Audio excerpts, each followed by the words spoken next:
umculo nami ngiyathanda ungcwele.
Umyalezo ekubheke kubona wonke amakhosi namakhosikazi nabo bonke nje abantu abangibukelayo njengamanje.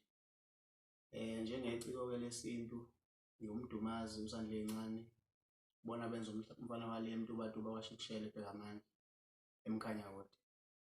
Njengoba-ke kunale simo salolu bhubhane esibhekene nalo, umyalezo nje engubhekise kubona bonke abantu, ngicela ukuthi bewuhloniphe umthetho kahulumeni, behlale endlini bengayi ndawo. Mina-ke njengeciko ngiyazi ukuthi bangilambele kakhulu ukungibona, ngizode nje ngibenzela njengoba ngenza kancane kancane usuku nosuku. Uma kwenzekile kube khona ingoma eyodwa engizoyenza, kube khona okuncane engizokwenza okuzokwenza ukuthi bahleze bengibona ngingapheli emehlweni abo. Ngiyanithanda nje kakhulu, nami le simo lesi siyangi-affect-a njengani njengoba sini-affect-a nje ngale ndlela le. So ngicela ukuthi bafethu siyinakekele, singayithathi kancane le nto le, ayincane. Angifisi ukulahlekelwa yinina, nginothando lwenu. Ngiyabonga kakhulu.